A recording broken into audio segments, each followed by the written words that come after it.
Martina ay 24 anyos na pero pasaway pa rin at mahilig gumimik kasama ang kanyang mga kaibigan. Sa halip na aralin ang negosyo bilang tagapagmana ay mas gusto nitong maglakwatsa. Isang araw ay pinarusahan siya ng ama niya at ipinadala sa mansyon ng mga Angeles. Doon ay muling magtatagpo sila ng kanyang kababatang si Zandro na ganap ng CEO at katuwang rin ng ama niya sa negosyo. Maninilbihan si Martina bilang katulong sa mansyon ni Zandro. Hindi naman palalagpasin ng binata ang pagkakataon na iyon para turuan siya ng leksyon ayon sa utos ng kanyang ama. Dahil roon ay mas lalong kaiinisan ni Martina ang binata pero isang pagkakataon ang magpapabago sa kanilang sitwasyon. Iyon ay nagsimula noong aksidenteng nagtama ang kanilang mga labi. Lingid naman sa kanila ang nakatagong plano ng kanilang mga magulang. Ano kaya ang gagawin nila kapag kanila iyong natuklasan?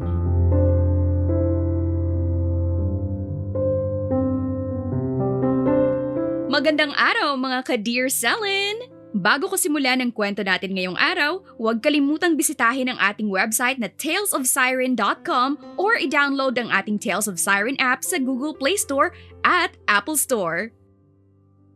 Papa, no! Hindi ako pupunta sa mansyon nila Tito Charito. Napaka-antipatiko ng anak ng kaibigan mo na yon, remember? Nalaglag pa nga ako sa puno dati, matapos niyang iugali yon nung bata pa kami. Pagtutol ni Martina sa amang si Armando dahil gusto siya nitong ipadala sa mansyon ng kaibigan para mga tulong bilang parusa. Wala ka nang magagawa, Martina. Ang tigas ng ulo mo. Lagi ka na lang pumaparty at sumasama sa mga lagalag mong barkada. Kaysa pag-aralan ng business natin na ikaw rin naman ang magmamana balang araw. Pa, ikaw pa naman ang nagmamanage niyan sa ngayon, di ba? Hindi ka na bumabata, Martina. 24 anyos ka na at mas lalong hindi ako pabata. Kaya ngayon din, iayos mo na mga gamit mo. Papa, please, no! Makikita ko lang doon yung bakulaw na Zandro na yon. Eh mabuti pa nga sa'yo si Zandro. Magkababata kayo. But look at him now. Siya na ang nagpapatakbo ng negosyo nila. At nakakasama ko sa mga proyekto. Magbabago na ako, Pa, please. Ilang beses po nang sinabi yan, Martina. Tapos ang usapan. Pupunta ka sa mga Angeles at ako pa mismo ang maghahatid sa iyo roon. Kakainis! Nagpapadyak si Martina at nagtungo na sa kwarto niya. Ayoko talagang makita ang bakulaw na Zandro na yon. Tapos ano, ako pa talagang aalilain nun? Sa ganda ko na ito? Si Papo naman kasi. Kinabukasan ay wala nang nagawa pa si Martina. Hindi na siya nakaangal pa sa desisyon ng ama niya. Wala rin namang magawa ang mama niya na inispoiled siya ng sobra dahil nasa States iyon ngayon at nagbabakasyon sa lola niya. Oh, nandito na pala kayo, Armando. Bati ni Charito sa ama ni Martina. Kamusta ka na, Martina? Nako, ayan kasi pasaway ka eh. Hindi naman po ako pasaway, Tito Charito. Si Papa lang ang OA. Sagot ni Martina kaya inismeran siya ng ama niya. Dumating naman ang asawa ni Charito na si Vivian at ang anak nilang si Zandro. Agad na nagsalubong ang matatalim na titig ni Martina at Zandro noong magkatitigan sila. Oh, my pretty Martina, you're here na pala! Sabi ni Vivian at nagbeso kay Martina. Paano, Vivian? Ikaw nagbahala sa anak ko, ha? Pahirapan niyo ng matuto dahil kapag sa bahay hindi naman nasunod ang batang to. Bili ng ama ni Martina. Don't worry, Armando. Ako nang bahala sa batang to. Sabay kindat kay Martina. Thank you, Tita Vivian. Napangiti si Martina dahil alam niyang ibinili na siya ng mama niya kay Vivian. Ang problema niya na lang ay si Zandro. Nasisiguro niya na hindi siya makakalusot sa antipatikong lalaking iyon. Sige na, aalis na ako. Bahala na kayo sa batang to, ha? Pasensya na sa abala. Wala yun, Armando. Sige, ingat ka. Sabi ni Charito at hinatid na sa labas ang ama ni Martina. Zandro, ihatid mo na si Martina sa magiging kwarto niya. Utos ni Vivian. Sumunod ka sa akin. Sabi niya at sumunod naman si Martina na nakanguso at panay ang ikot ng mata. Noong paakyat na sila sa may hagdan ay kinalabit ni Martina ang masungit na binata. Hindi mo ba ako ipagbubuhat? Look oh, Ang taas ng hagdan and my dala is so mabigat. Huwag mo kong artehan, Martina. Kung inaakala mo na okay ka na kasi close si mommy at ang mama mo, nagkakamali ka. What are you saying? Katulong ka dito, di ba? Then you'll serve me, Martina. Sisiguraduhin ko na matututo ka habang pinagsisilbihan ako. Tsaka ngumisi si Sandro at naglakad na pataas ng hagdan. Si Martina naman ay hirap na hirap sa maleta niyang dala. Ang salbahe mo talaga kahit kailan, Sandro Bakulaw! Alam ko na yon, Martinang mangkukulam. Hinintay talaga ni Sandro na makaakyat si Martina ng pinanood lamang. Habol ng dalaga ang hininga matapos makaakyat ng tuluyan. San kwarto ko, Bakulaw? Naglakad si Sandro sa may dulong pasilyo at binuksan ang isang kwarto na inaalikabok pa. Ito ang kwarto mo. Dating maid's room. Kaso, umalis na yung dating nandito. Seriously? Wala ba kayong guest room? Bakit? Guest ka ba? You be our maid, so wag mo kong inaartehan. Simula na ng parusa mo, Martina. Kaya linisin mo na ang kwarto mo kung gusto mo ng maayos na matutulugan. Isusumbong kita kay Tita Vivian. Magsumbong ka. Isusumbong din kita kay Tito Armando. I'm sure na mas malalang punishment ang gagawin niya sa'yo at magtatagal ka rito. Nakakainis ka talagang bakulaw ka. Tabi! Tsaka hinawi ni Martina si Sandro at pumasok na sa kwarto. Malakas pa niyang sinara ang pinto bago muling sumigaw. Hindi man lang natinag si Sandro sa malakas na lagabog ng pinto. Naiiling na lang siyang nagtungo sa kwarto niya. Hello, Tito Armando? Sagot niya sa tawag ng ama ni Martina. Ikaw na bahala, Sandro. You know what to do. Tiwala naman ako sa'yo. Don't worry, Tito Armando. I'll make sure na she'll learn her lesson very well. Buti na lang nandyan ka. Yung mommy mo kasi kinausap ng asawa ko na huwag pahirapan si Martina. I know, Tito. Ako na pong bahala. Matapos ang tawag ay nahiga na si Sandro dahil pagod na siya at gusto niyang magpahinga. Kanina pa nga sana siya nagpapahinga kung di lang nila inaantay ang pagdating ni na Martina. Busy na rin kasi siya sa trabaho na ipinasa sa kanya ng ama sa kumpanya nila. Nagsimula namang ayusin ni Martina ang kwarto na tutuluyan niya. Bakas sa mukha ang inis pero wala rin naman siyang magagawa dahil sino ba naman siya para suwayin ang mga magulang niya. Aminado rin siya na nagkamali siya pero ang hindi niya matanggap ay ang makakasama niya si Sandro na kinaiinisan niya at aalilain pa siya nito. Makikita mo talaga, Sandrong Bakulaw. Ikaw ang susuko sa ating dalawa, hindi ako. Sabi ni Martina at ibinagsak ang sarili sa kama matapos nalinisin ang kwarto.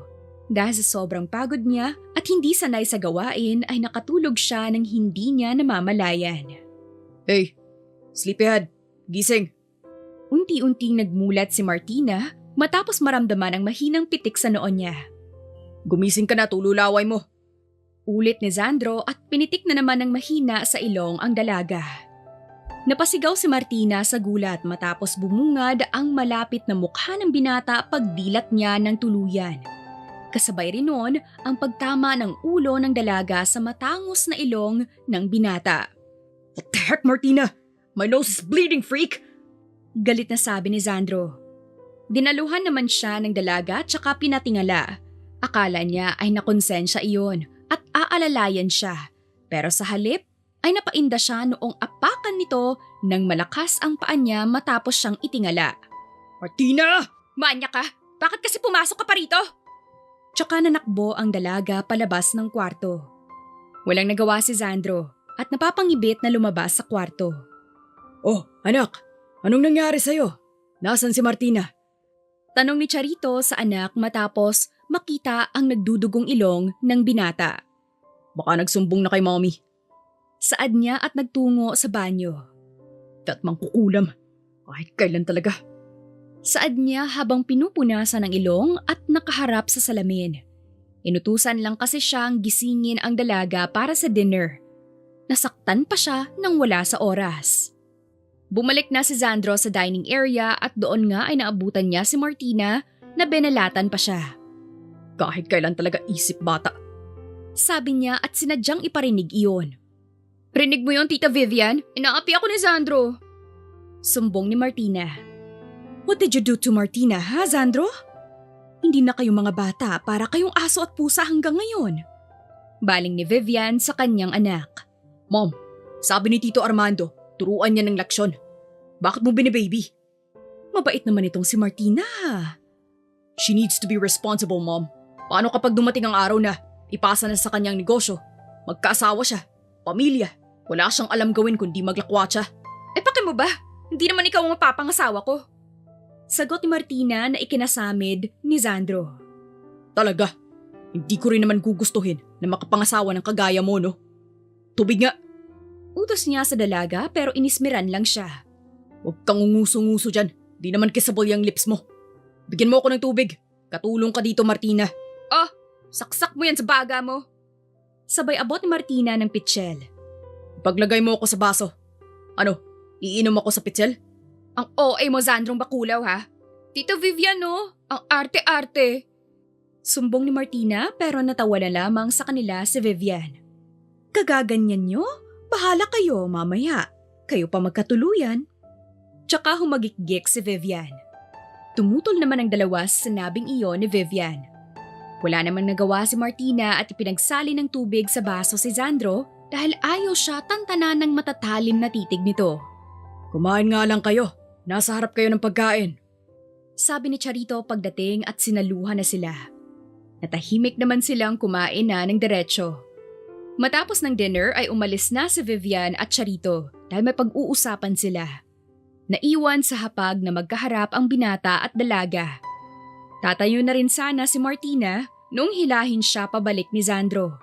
Sa paghila pa nga nito ay napaupo siya sa kandungan nito na ikinabilog ng mga mata niya habang ang binata ay wala man lang pakialam sa posisyon nila. Where do you think you're going, Martina? Pitawan mo nga ako. May gusto ka sa akin, oh. Gusto nga kita. Sabi na eh. Kaya ka nagpapapansin sa akin.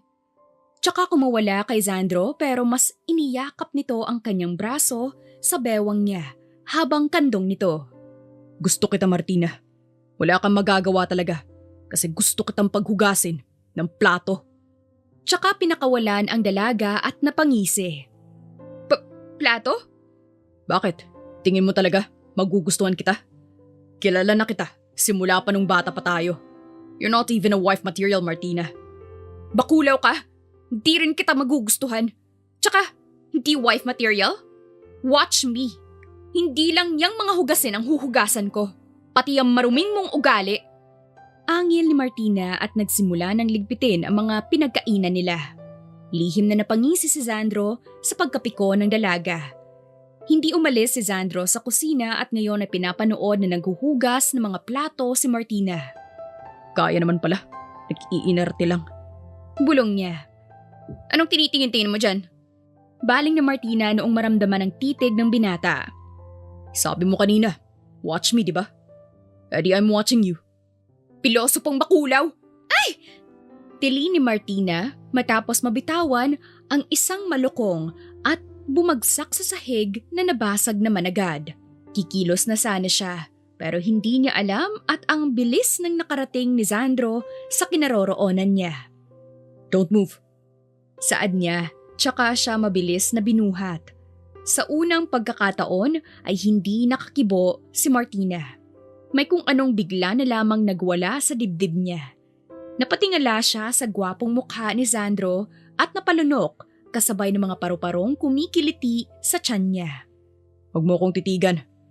Saad ng binata na nakapagpabalik sa dalaga sa realidad. Hindi kita tinititigan, no? Saan ka pala nakatingin?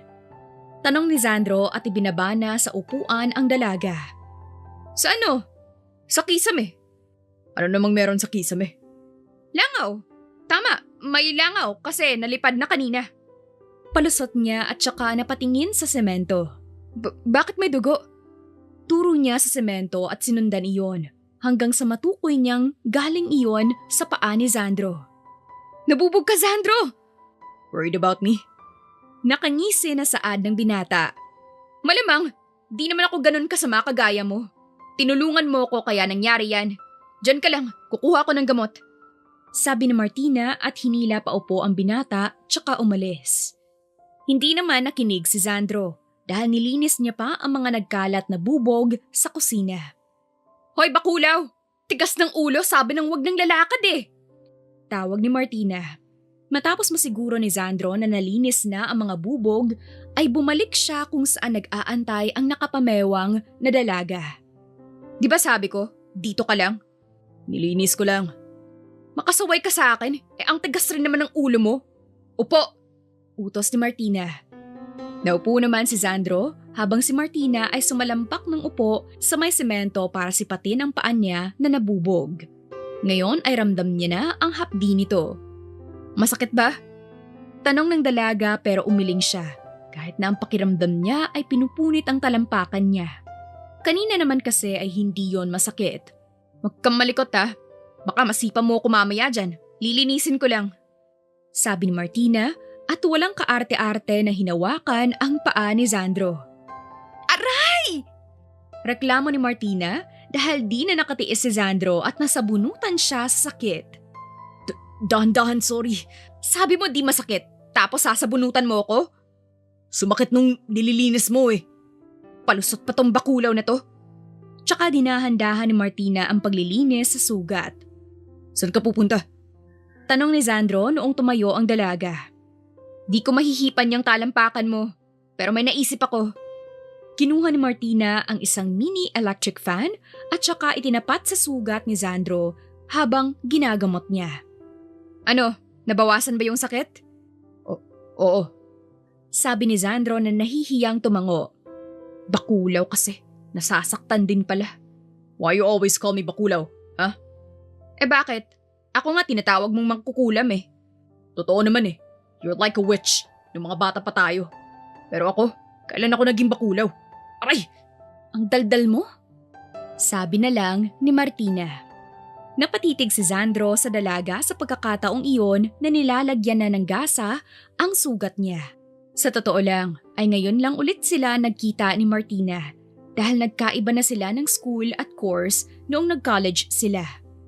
Sa kabila noon, ay updated siya sa dalaga dahil panay ang post nito sa social media, hindi gaya niya na scroll lang ang ginagawa kapag naiinip siya.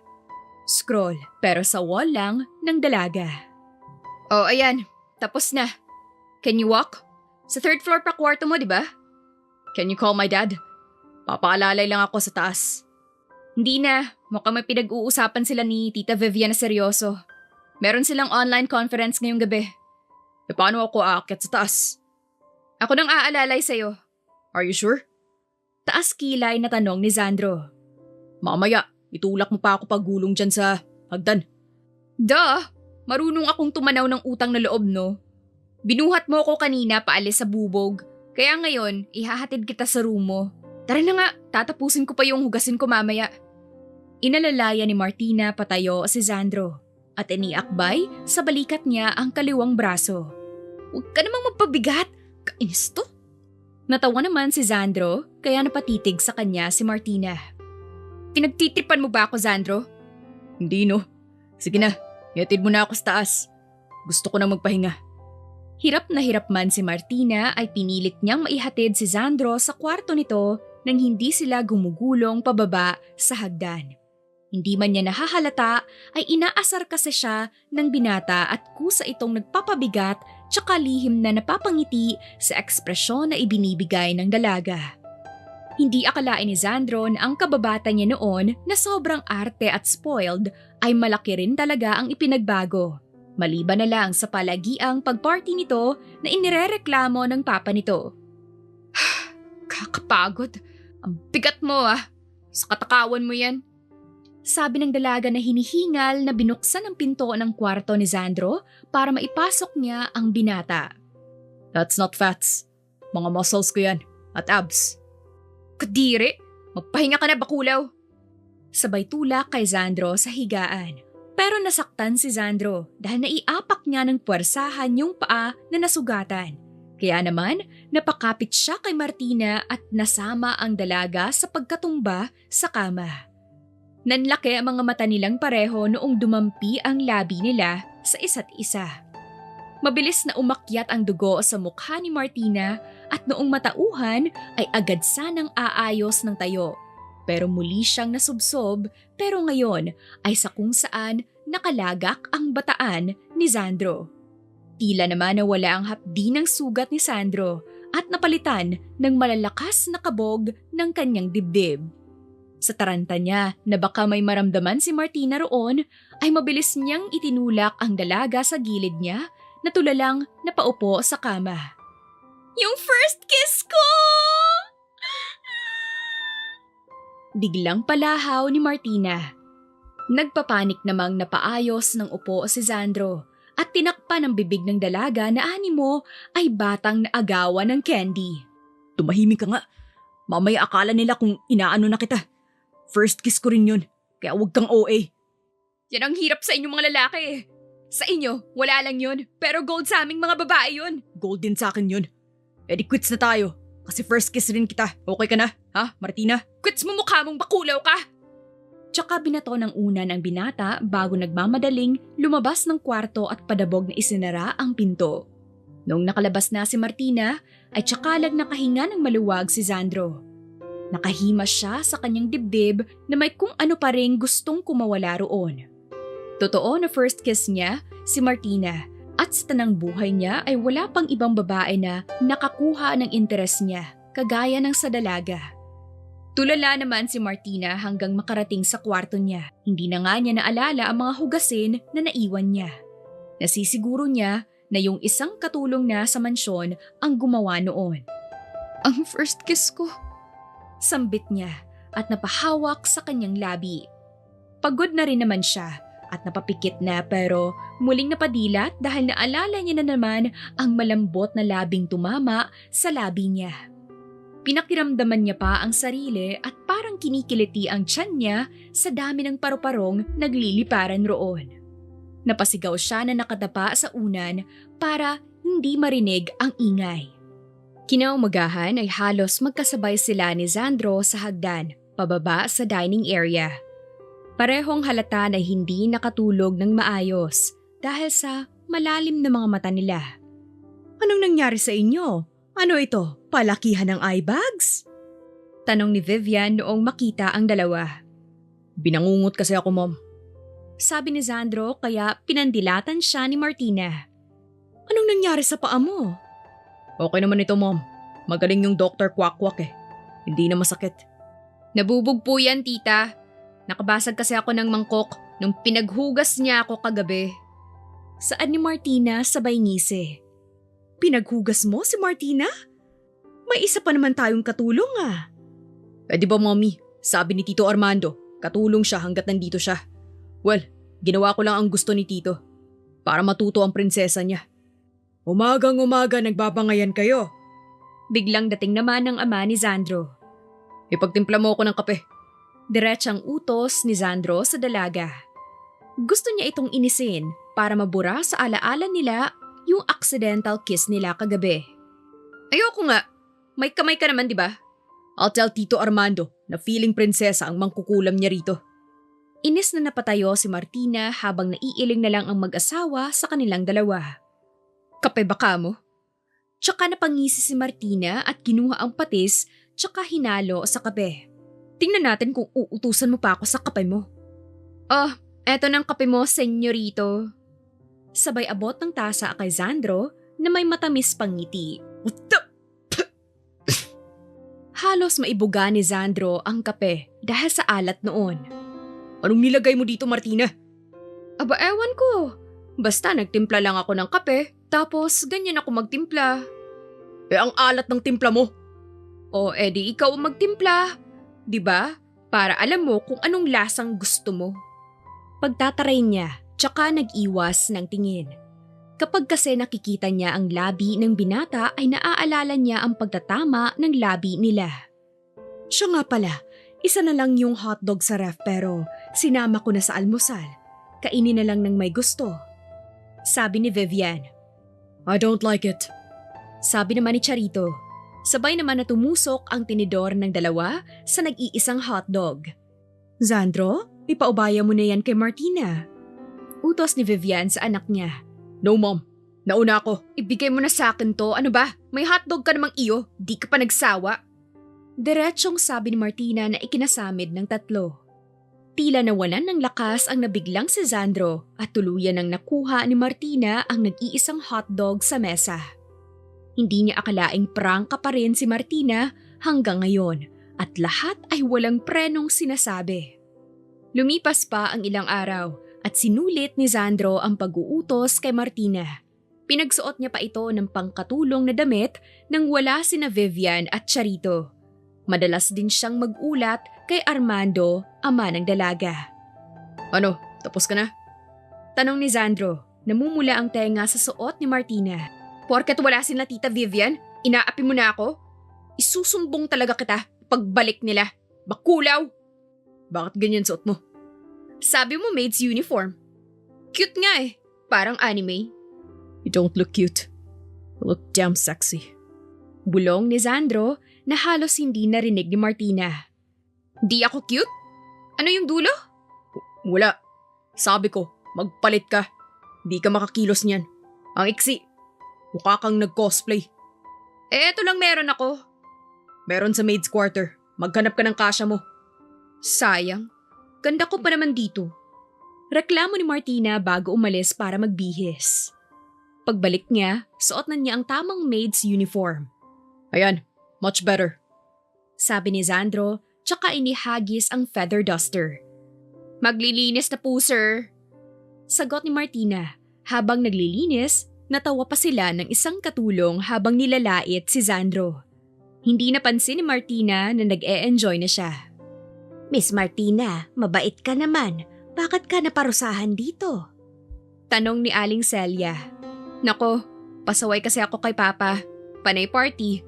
Pero naisip ko, hindi na ako bata. Ang saya rin pala matuto ng ibang bagay. Mabuti naman, iha. Sagot ni Aling Celia. Narinig lahat ni Sandro at napahanga sa mabilis na pagbabago ni Martina. Maliban na lang sa hilig pa rin itong inisin siya. Pagbalik ni na Vivian at Charito, sinalubong sila ni Martina. Naghahain na siya ng almusal na siya mismo ang nagluto. Aba, mukhang napapabuti ka na dito, Martina. Sabi ni Charito. Ang galing ng pretty Martina ko.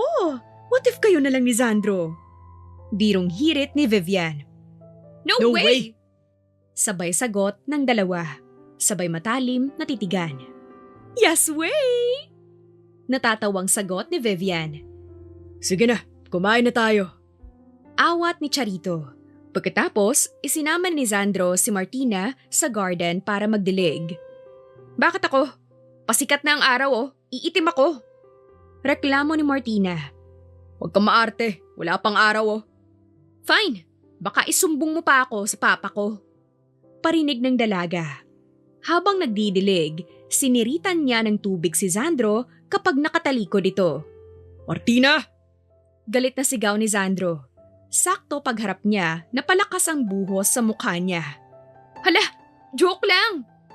Anong joke? Hinabol siya ni Sandro. Kumuha rin ng hose at nagbasaan sila. Nadaanan pa sila ni Vivian. Kinikilig pero hindi inabala ang dalawa. Tama na, Sandro! Sigaw ni Martina, pero naputol iyon nang may tumigil na kotse sa gate. Lumapit si Davin, pinsan ni Sandro. Sandro! Yoo-hoo! I'm here! Tawag nito. Napatingin si Sandro kay Martina. Basang-basa at manipis ang suot. Napalunok siya. Pumasok ka na. Utos niya. Sino yun? Pogi ah? I said get inside. Gusto ko makilala. Bakit ang baby bra mo? Sira ulo, hindi baby bra to. Bastos! Sigaw ni Martina bago tumakbo papasok. Pinagbuksan naman ni Sandro si Davin. May chicks ako nakita, insan. Nasaan na yun? Sexy ah. Tumigil ka na, Davin. Huwag si Martina. Oh, so si Martina pala ah. Type mo ba? Hindi. Di akin na lang. Manahimik ka. Anong ginagawa mo dito? Namoy kong may chicks dito. Kaya naparito ako. Sinamaan siya ng tingin ni Sandro. Chillax!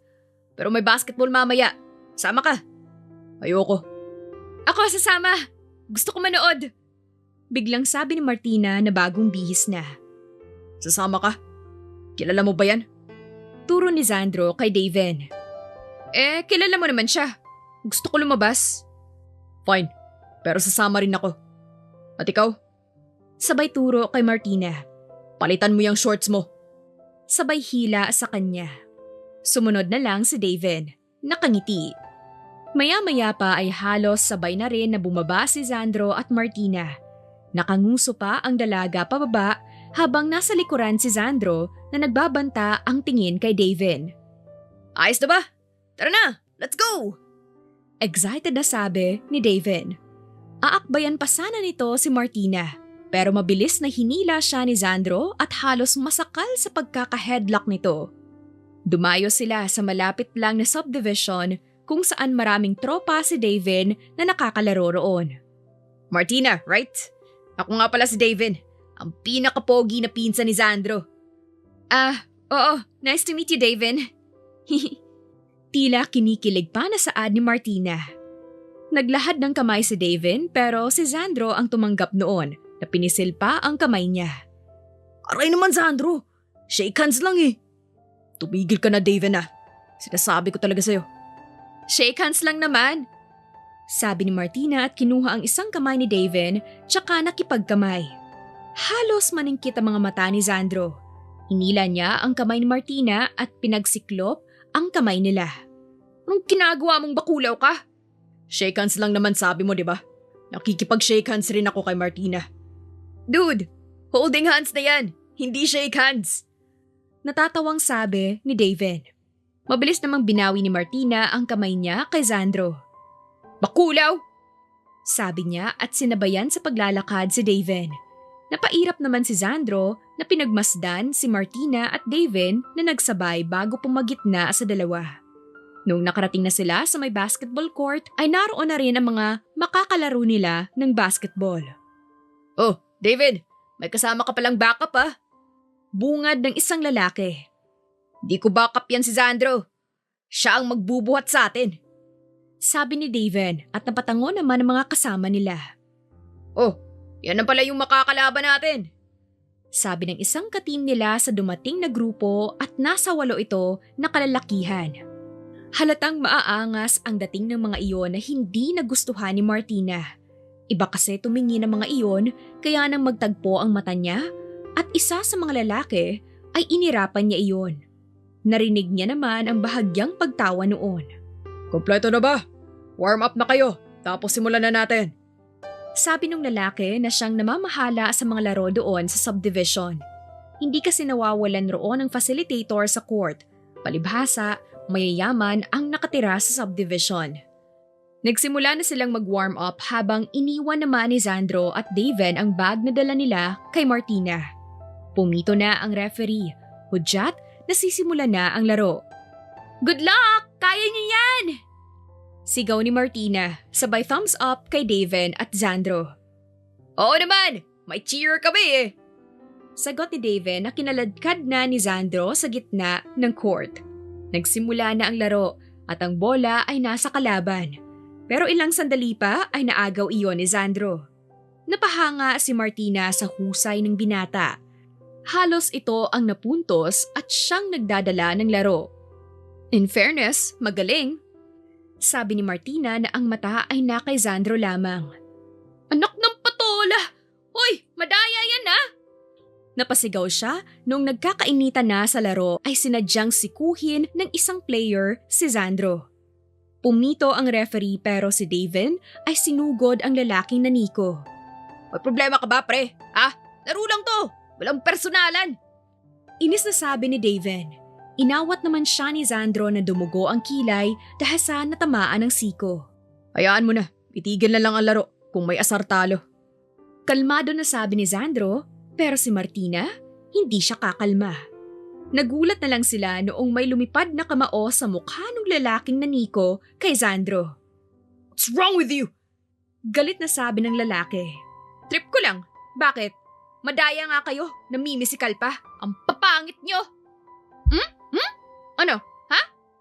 Umamba pa ng suntok si Martina pero hinila na siya ni Sandro. Stop Martina, umuwi na tayo. Saad nito at hinila na sila. Pangit! Ikaw nga mukhang Amazona namang kukulam eh! Pahabol ng lalaki. Doon napatigil sa paglalakad si Sandro. Sira ulo! Sigaw ni Sandro at sinuntok ang lalaki. How dare you call her mangkukulam, ha? Matatouch na sana si Martina, pero napairap siya sa kasunod na sinabi ni Sandro. Ako lang ang pwedeng tumawag ng mangkukulam dyan.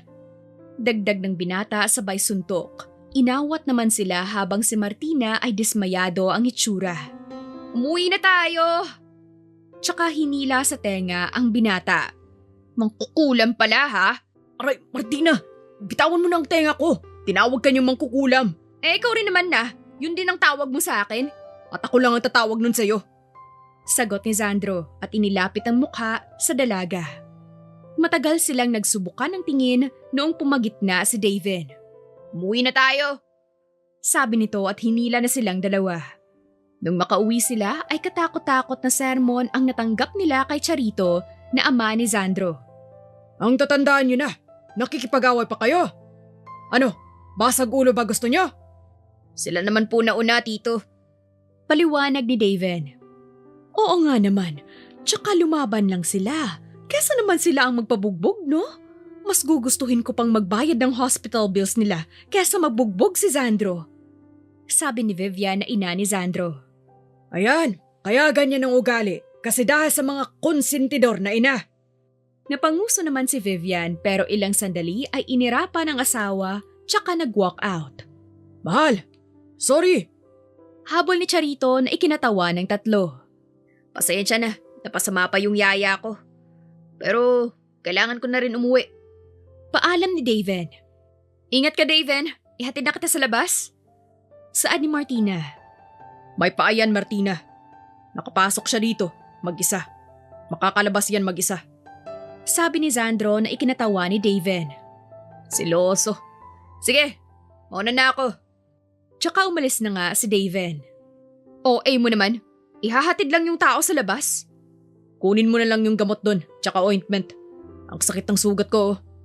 Bakit? Di mo ba kayang gamutin ang sarili mo? Baka nakakalimutan mo, Martina. Katulong ka dito. You'll serve your master. And that's me. Oo na, bakulaw. Kukunin ko na po ang gamot sa sugat mong maliit lang naman. Sabi ni Martina na panay-irap. Kala mo naman may lalabas na kalabaw dun. Tingnan natin kung di ka iiyak sa bulak ko. Bulong niya sabay ngisi na may binabalak. Pagbalik niya sa may sala kung saan naghihintay si Sandro, ay nagpipigil siya ng tawa na lumapit sa binata. Nasaan ang sugat mo? Patingin nga! Sinipat niya ang nasugatan nito sa may bandang kilay, tsaka nilabas ang betadine. Dahan-dahan na. Babala ni Sandro. Oo, akong bahala. Tsaka naglagay na sa bulak ng betadine. Ouch! Bakit mahapdi? Reklamo ni Sandro na napaatras. Hinaluan ko ng alcohol yung betadine para mas madali gumaling. Martina naman! You're so childish! Eto na, aayusin ko na. Sabi ni Martina at inilapit ang mukha kay Sandro. Makapigil hiningang napatitig ang binata sa labi ng dalaga nung hipa nito ang sugat niya bago ilagay ang band-aid. Ayan na, ayos na. Uy! Okay ka lang, Sandro? Bakit ka nakatulala dyan? Ha? Wala. Sige, salamat. Papasok na ako sa kwarto. Nangyari dun? Nagtatakang tanong ni Martina pa. Samantala, kasalukuyang nakasandal si Sandro ngayon sa pinto ng kwarto niya pagkapasok sa loob. Hawak ang kanyang dibdib habang pilit na iwinawaksi ang nararamdamang kaba at tila nakikinitang mukha ng dalaga na malapit sa kanya. Sandro, ikalma mo. Mangkukulam naman yung si Martina. Tandaan mo, ginagawa mo lang to para turuan siya ng leksyon. Dahil iyon ang utos ni Tito Armando. Tama, Sandro. Wala lang to. Pagkausapan niya sa naguguluhang sarili. Ilang araw ang lumipas at kagaya ng nakasanayan ni Sandro ay siya na ang nag-uutos kay Martina palagi. Pero hindi niya naman akalain na mapapasobra sa sipag ang dalaga. Nasaan na yung mga labahin ko? Tanong ni Sandro matapos maligo dahil hindi niya mamataan yung pinaglalagyan niya ng mga maruming damit. Siya kasi ang naglalaban noon dahil nahihiya siya sa mommy niya at kay Aling Celia na malabhan maging mga underwears niya. Oh, Sir Sandro, Anong hinahanap mo? Tanong ni Aling Celia noong makasalubong ang binata. Aling Celia, nakita mo ba yung mga labahin ko? Labahin mo? Akala ko inutos mo kay Martina. Nagulat nga ako kasi sa amin, hindi ka nagpapa. Naktang patola!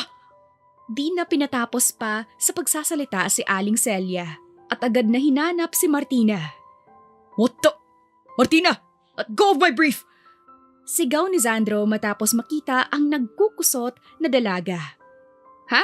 Ipinaglalaba ka na nga eh. Di ba sabi mo maglaba ako at huwag na huwag gumamit ng washing machine? Sabi ko, labhan mo yung mga kurtina, hindi mga labahin ko. Ay, akala ko tableclothing yung mga damit mo eh. Tapos look ko. Sabay taas ng brief ni Sandro. Basahan? Sabay hagalpak ni Martina ng tawa. Stop that, Martina. Tantanan mo na nga yan. Tsaka kinuha ni Sandro ang mga labahin niya. Halos umakyat ang dugo niya sa mukha dahil sa hiya. Kaya mo ba maglaba? Of course I can. Anong akala mo sa akin? Tsaka pumwesto si Sandro para siya na ang magpatuloy sa paglalaba. Nakatayo si Martina na pinanonood ang binata kung paano maglaba. Napalunok pa siya sa tila na flex ng mga muscles sa braso ni Sandro dahil sa pagkukusot noon ng damit. Ang init! Papasok na ako sa loob! Paalam ni Martina at pagpasok sa mansyon ay uminom ng malamig na tubig. Ayos ka lang, Martina? Tanong ni Vivian pagkakita sa dalaga na namumula at nagpapaypay ng mukha. Ayos lang po. Ang init kasi sa labas. Sa labas? Ang aga pa. Baka naman may lagnat ka. Tsaka sinapo sa noo ang dalaga. Nako, Tita Vivian, wala. Saan ba galing? Naglalaba po sana ako ng mga damit ni Sandro. Natawa naman ng malakas si Vivian. Si Sandro? Magpapalaba? Nako, imposible. Oo nga po, pinigilan ako. Inagaw niya sa akin yung brief niyang kinukusot ko. Lalo nang lumakas ang tawa ni Vivian. Rinig naman iyon ni Sandro sa lakas na napailing na lamang. Noong magabi na, ay tinawagan si Martina ng isa sa mga kaibigan niya. Hello Martina! Ilang linggo ka nang hindi sumasama sa Friday gimmick ka. Kailan mo balak magparamdam sa amin? Nako Alexa, naparusahan ako ni Papa eh. Tsaka matatanda na tayo para dyan. Wow! Is that really you? Pakilabas si Martina, nasa na siya? Ano ba Alexa? It's me no? The one and only. Sadyang napagtanto ko lang rin na hindi na ako na bata. Kailangan kong magseryoso sa buhay. Okay, fine. Sige, I get it naman. Pero baka gusto mo namang sumama paminsan-minsan? Or kahit last na mamaya, sama ka sa amin bago ka tuluyang magseryoso sa buhay mo. Sige, sasama ako para rin makausap ko ibang friends natin. Baka kasi hindi na rin talaga ako makasama sa mga susunod na gimmick pa. Ayun! See you later, Martina! I'll text you na lang sa ang bar tayo mamaya. Okay, bye Alexa. Naghanda na si Martina para sa gimmick niya mamaya. Kasama ang mga kaibigan, suot niya ang isang fitted na red tube dress 2 inches above the knee at heels na nasa 2 inches lang ang taas. Ay shucks! Papaalam pala ako kay Tita Vivian. Saad niya at nagtungo sa kusina kung saan nagluluto na si Vivian ng dinner nila kasama si Aling Celia. Tita Vivian? Tawag pansin niya. Oh, Martina! Aba, napaka-sexy ah! Saan ang lakad mo? Gigimik lang po kasama mga kaibigan ko. Don't worry tita, kasi last naman na ito. Papaalam lang ako sa kanila ng maayos dahil magtituno naman po ako at tutulong kay Papa sa business namin. Samahan ka na kaya ni Sandro? Ipapahatid na kita. Nako, hindi na po. Ayoko kasama ang baka pigilan lang po niya ako tita. Sige na please. Kaya ko naman po. I'll text you to update you na lang. Oh sige, text mo na lang sa akin ang lugar na pupuntahan mo para mapasundo kita mamaya. Okay tita, the best ka talaga. Oh siya, sige. Ingat ka ha. Titirahan kita nitong niluto ko. Opo tita, alis na po ako. Palabas na si Martina na nagmamadali noong dumating si Sandro. Nangunot pa ang noon niya noong makita kung gaano ka-sexy si Martina sa suot nito. Noong oras na ng dinner at naghahain na ay doon na siya napatanong sa kanyang mommy. Mom, nakabalik na ba si Martina? Kakain na ng dinner ah. Ay, magtatagal sa labas yun eh. Magtatagal? Gabi na. Nagpaalam, gigimik daw kasama ang mga kaibigan. Pinayagan mo, Mom? Mag-isa? Tapos ganun talaga ang suot? Alam mo ba kung saan siya gigimik, Mommy? Sa San Lorenzo daw sila eh. Yung elite bar doon? At teka nga, bakit ba? Ayos naman ang suot ni Martina. Tsaka matanda na siya at hindi na bata. Sino naman ako para pagbawalan yung tao? Uy, anak, Zandro, saan ka pupunta? Tawag ni Vivian sa anak niya pero nagmamadali iyong umalis at hindi na siya nilingon pa. Pasaway ka talaga, Martina. Sabi ni Zandro, tsaka mabilis na pinaharurot ang kotse niya. Samantala, "Oh, Martina! Inom pa tayo!" Yaya ni Alexa na sinalina na naman ng alak ang baso ng dalaga. "Nako Alexa, bawal akong malasing eh." "Ha? Aba talagang hindi na ikaw ang Martina na kilala ko na hindi uuwi hanggat hindi gumagewang-gewang." "Noon yun Alexa. Ngayon tapos na ako sa stage na ito. Last na to." "Fine. Pero eto no, last na rin. Sige na, dali na, inumin mo na." Kinuha pa ni Martina ang alak na iniabot ni Alexa. Naghiyawa naman ang mga kaibigan niya. "Cheers! Para sa pagbabagong buhay ni Martina!" Sabi ni Ella. Ilang sandali pa ay nakaramdam na ng pagkahilo si Martina kaya nanahimik na siya sa isang tabi habang nakikipagsayawan ang iba niyang mga kasama. "Hey miss, wanna have some fun?" Tanong ng isang lalaki at tumabi kay Martina sa sofa. "Excuse me, hindi kita kilala. And I don't need someone na sasamahan ako. May mga kaibigan ako." Pagtataray ni Martina kahit nalasing na. Sumasama man kasi siya sa mga kaibigan sa bar ay hanggang inom lang. Hindi rin siya nakikisayaw sa dance floor. Saan? Gusto mo ba? Sumayaw rin tayo. May kakaiba sa mga tingin ng lalaki na sinusuri si Martina ng tingin na tila tatagos na yata sa pagkatao niya. "Lumayo ka nga sa akin. Ayoko nga sabi." "Aarte pa. Tingnan mo nga yung suot mo. Halata naman na nang aakit ka." Tsaka pinasimplihan siya ng hima sa braso. "Bastos!" Sigaw ni Martina at kahit nahihilo ay hinampas ng bote sa ulo ang lalaki. "What the? Arte mo. Pero gusto ko yan. Mas may thrill." Tsaka lalapit pa rin kay Martina. "Martina!" Sigaw ni Alexa at naglapitan na ang mga kaibigan niya. Bago pa man makalapit ng tuluyan ang lalaki, ay isang malakas na suntok ang natanggap nito dahilan ng pagkabagsak sa sahig. "Zandro?" Sambit ni Martina habang ang mga kaibigan niya naman ay napanganga. "Tigas talaga ng ulo mo, Martina. Di ba sinabi na ni Tito Armando na tigilan mo ng kagigimik mo? Paano kung hindi ako dumating, ha?" Galit na sabi ni Zandro. Babangon naman sana muli ang lalaki nang magkakasunod na tadyak sa mga kaibigan ni Martina. "Kasama ko naman mga kaibigan ko eh." "Kaibigan? May pagtatanggol ka ba nila agad, ha?" "Tama na Zandro, nakakahiya." "Mahiya ka talaga. Umuwi na tayo." "Ayoko. Di ka naman nakikinig sa akin eh. Sarili mo lang ang pinakikinggan mo." Tsaka dinampot ang isang bote ng matapang na alak at tinungga iyon. "I said let's go home." Tila sako ng bigas na pinasa ni Zandro ang lasing na talaga na dalaga. Noong nakarating sila sa kotse, ay mapupungay ang mga mata na tiningnan ni Martina si Zandro matapos siya nitong ipasok sa kotse. "Zandro, bakit ang bad mo sa akin ha?" Sabi ni Martina na akala mo ay bata at hinila ang kwelyo ni Zandro palapit sa kanya. "Lasing ka na, Martina. Huwag kang magulo. Magdadrive pa ako pa uwi." Sagot niya sa dalaga noong maamoy ang alak rito. "Ayaw. Makinig ka muna sa akin." Nakangusong sabi ng dalaga. "Alam mo ba, na-crush kita noon, ha? Kaso, nilaglag mo ako sa puno ng bayabas dati. Simula noon, isinumpa ko sa ngalan ni Haring Barabas na never kitang magugustuhan. Lalo na ngayon.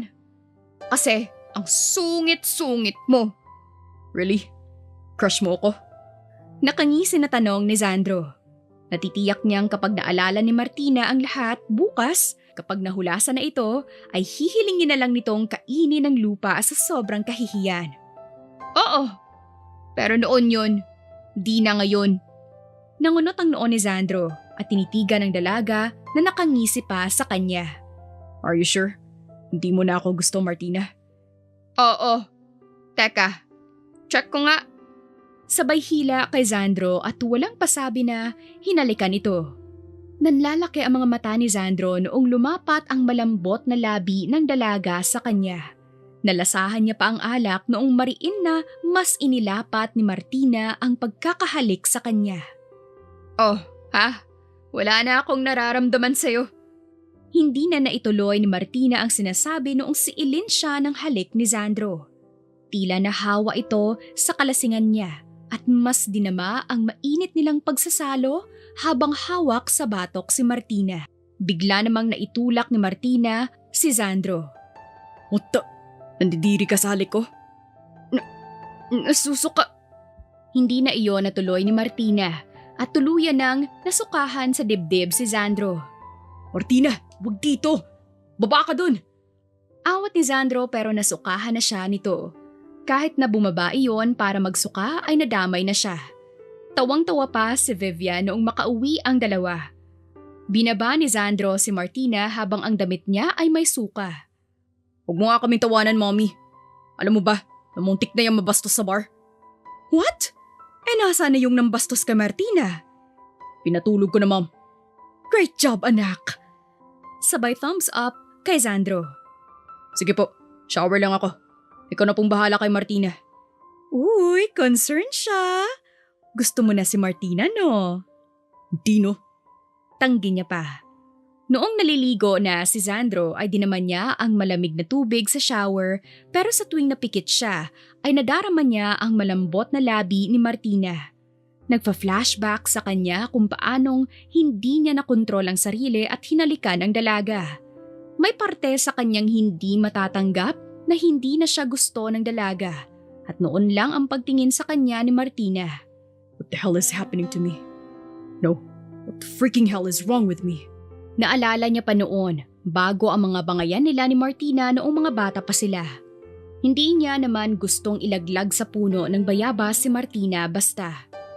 Ginawa niya iyon para sana kapag mahulog ang dalaginding na si Martina, sasaluhin niya at sasabihin na Prince Charming siya nito. Ang problema nga lang ay hindi niya nasalo si Martina kaya galit na galit iyon sa kanya. Iyon ang araw na halos isumpa siya ni Martina dahil nalagas ang isa sa 6 na ngipin nitong natitira noong mga bata pa sila. Matapos na maligo ni Sandro ay sakto naman na tumawag sa kanya ang papa ni Martina. Hello po, Tito Armando. Napatawag po kayo. Kamusta si Martina, Sandro? She's doing good naman po, Tito. Actually, nangako pala siya kanina kay Mommy na last na niyang gimmick kanina. Gumimik na naman si Martina. Chill, Tito.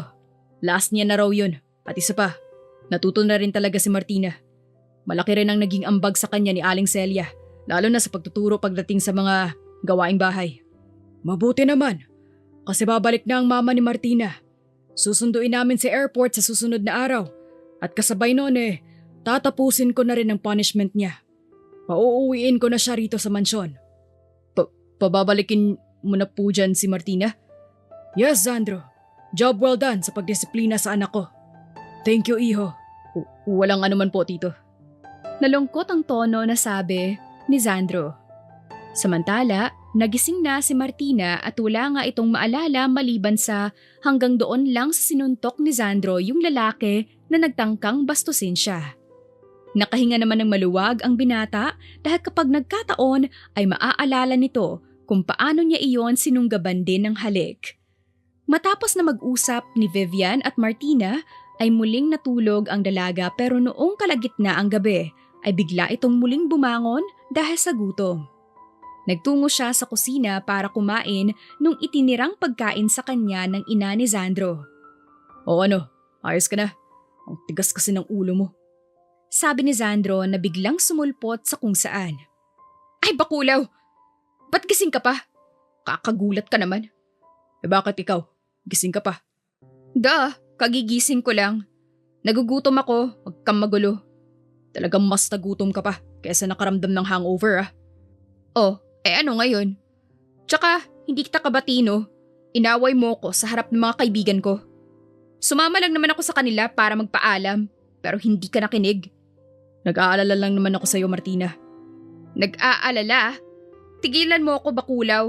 Maaalala ko lang ang buong nangyari, talagang lagot ka sa akin. Good luck naman sa'yo kapag naalala mo. Baka mas gustuhin mo na lang kalimutan.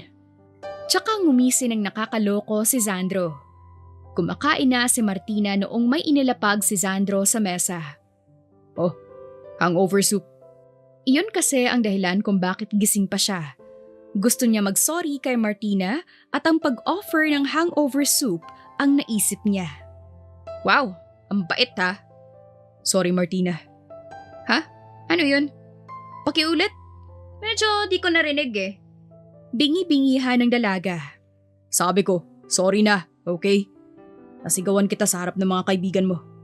Totoo naman kasi na nag-aalala ako sa'yo. Weh, bakit ka naman nag-aalala sa akin? Kasi ako ang malalagot kay Tito Armando. Palusot ni Sandro. Tss, oo na. Masarap ba tong soup mo? Oo, maaalala mo yung malilimutan mo pangalan mo kapag natikman mo yan. Humigop si Martina ng soup at saka natigilan sandali. Ano? Kamusta ang lasa? Tanong ni Sandro. Sino ako? Sabi ni Martina. Sandali silang nagkatinginan bago natawa sa kalokohan nilang dalawa.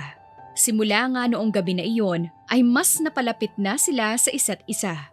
Nakakapagkwentuhan na ng normal at walang bangayan ay kinatutuwa rin ng mga magulang nilang may hidden agenda pala. Isang araw, dumating ang isang babae sa mansyon ni Sandro. Nagpakilala iyon na kaklase ni Sandro noon sa Amerika at sumunod sa Pinas para lamang hanapin ang binata. Angelica, what are you doing here? Tanong ni Sandro noong makita ang babae. Agad iyong lumapit sa kanya at lumingkis sa braso niya. Hi Zandy! I miss you! Zandy? Wika naman ni Martina habang nagmamasid sa dalawa. Teka nga Angelica, bitaw nga. Sabi ni Sandro at inalis ang pagkakalingkis sa kanya ng babae. Why? Sinundan pa kita dito sa Pinas oh. Hello? Ako na ang sumunod. So kailan mo ba ako balak sagutin Zandy ko? Tantanan mo na ako Angelica. Bumalik ka na ng US. Wala kang mapapala sa akin. Zandy naman eh. Di ako aalis. Sabi noon at saka naupo sa sofa. Namataan ni Angelica si Martina na nagmamop. Hoy katulong! Halika nga rito! Tawag ni Angelica. Ako? Sabay turo ni Martina sa sarili niya. Lihim na natawa si Sandro dahil nasisiguro niya na walang binatbat itong si Angelica sa kataraya ni Martina. Aba, malamang, ikaw lang naman ang katulong sa ating tatlo. Tsaka tumayo si Angelica para lapitan si Martina. Ikuha mo nga kami ni Zandy ng juice. Dalian mo. Ayoko nga. Hindi mo ako katulong. Isa pa, wala namang Zandy sa mansyon na to. Nagpipigil si Sandro na matawa.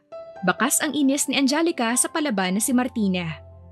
How dare you talk back to me? Zandy? Nakita mo? Sinasagot ako ng katulong niyo. Boba, di mata ang nakakarinig kundi tenga. Sabay irap ni Martina at doon na nga natawa si Sandro. Di ako papayag na ipahiya ako ng katulong. Aagawin sana ni Angelica ang mop kay Martina pero iniilag iyon ng dalaga dahilan ng pagkadulas ni Angelica sa basang sahig.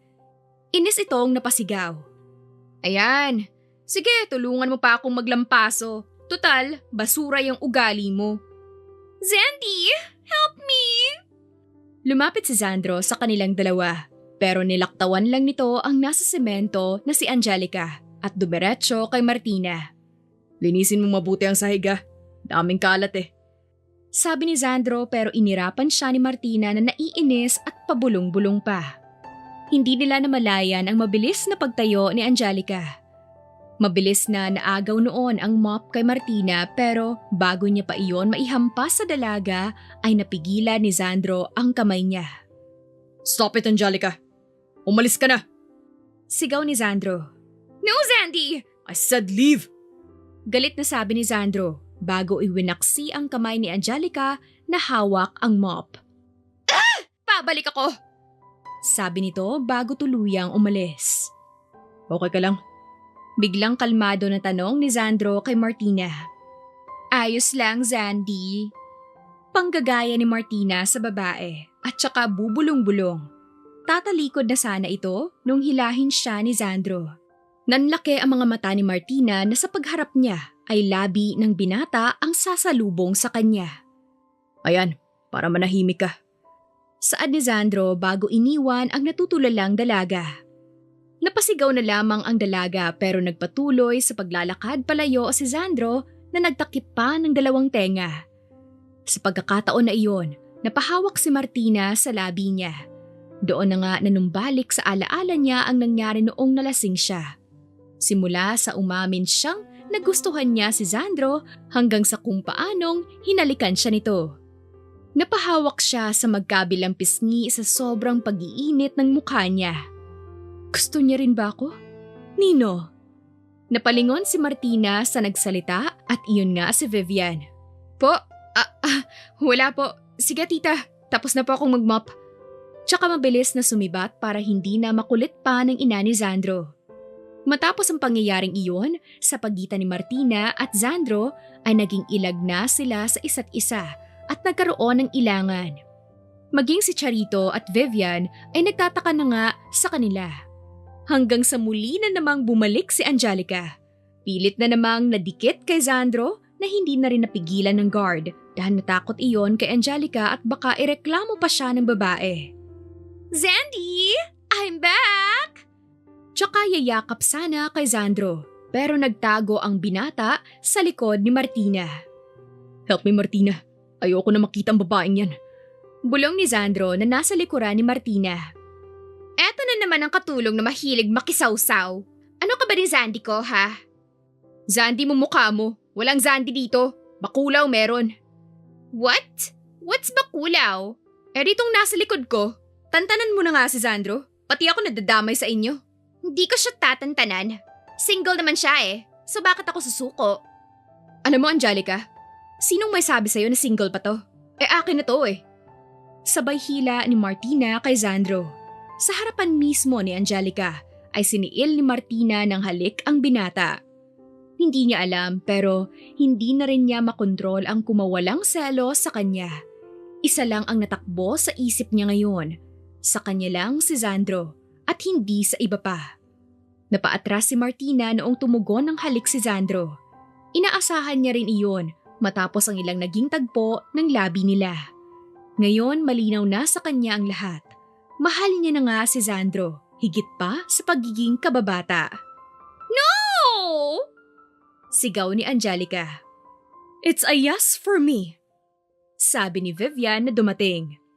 Mabilis na napahiwalay si Martina kay Sandro dahil sa hiya, pero kinabig nito ang bewang niya at hinapit siya palapit sa katawan nito. Tita Vivian! Sambit ni Angelica. Umalis ka na dito, iha. Wala sa'yo ang boto ko. Kung hindi kay Martina, huwag mong antayin na kalad ka rin kita dito palabas sa mansyon ko. Natameme si Angelica kay Vivian at wala nang nagawa pa kundi ang umalis na. Gulat pa rin kasi ito sa nasaksihan niya na halika ni Sandro at Martina. So, ano yung nakita ko? Tanong ni Vivian. Pilit naman inalis ni Martina ang nakapulupot na braso ni Sandro sa bewang niya. As you can see, Mom, hinalikan ako ni Martina. Gusto niya ako. Kaya sige, gusto ko na rin siya. Sagot ni Sandro. Hoy, ang kapal mo Ikaw kaya yung nanghalik sa akin nung nalasing ako. So, naaalala mo na pala. Tsaka inilapit ni Sandro ang mukha sa dalaga. Sobrang lapit na halos maglapat na muli ang mga labi nila. Diyos ko, usapang halik. Bahala nga kayo dyan nang magkalinawan kayo.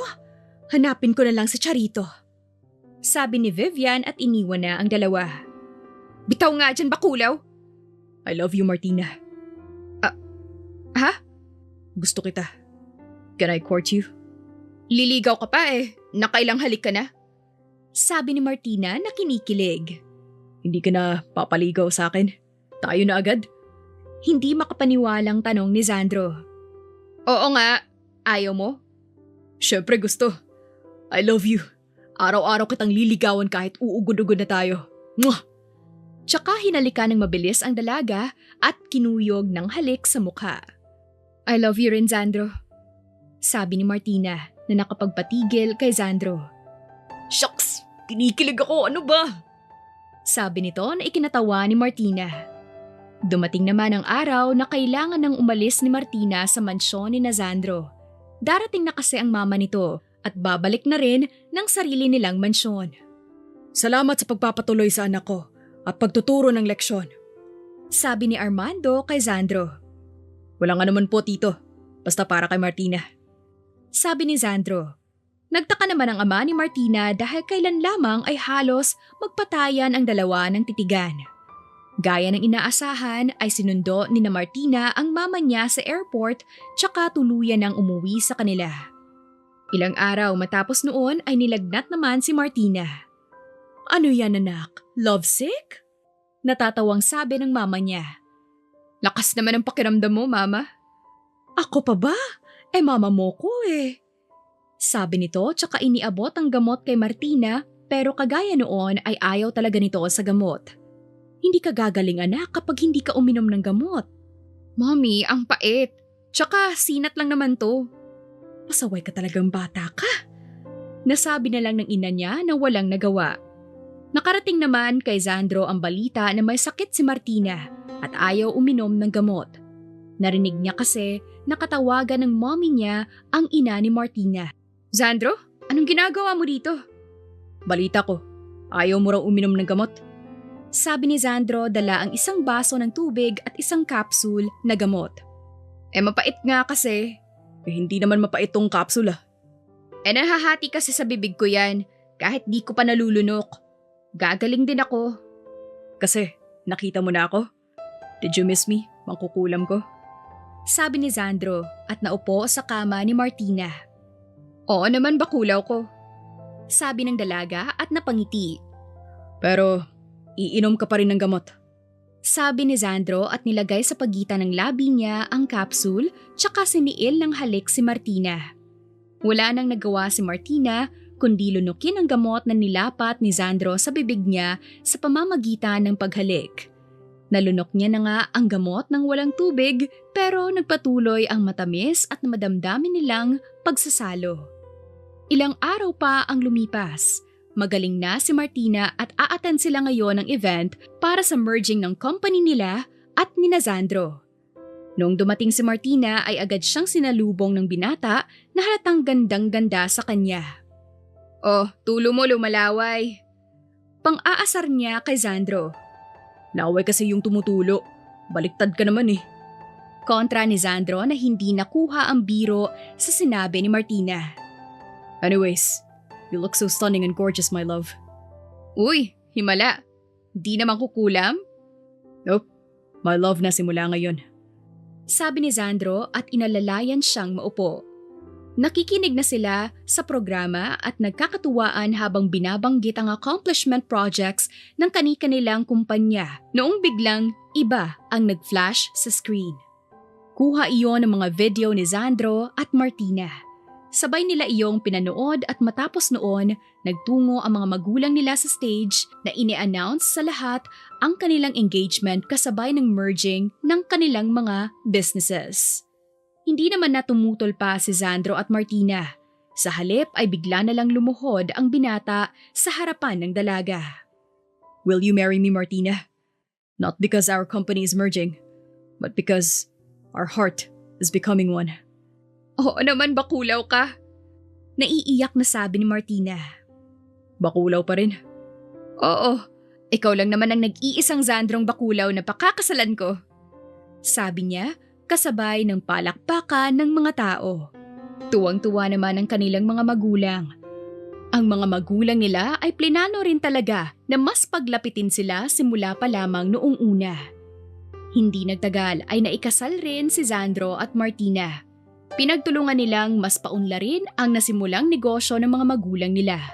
Nagbunga ang kanilang pag-iibigan ng kambal na babae at lalaki.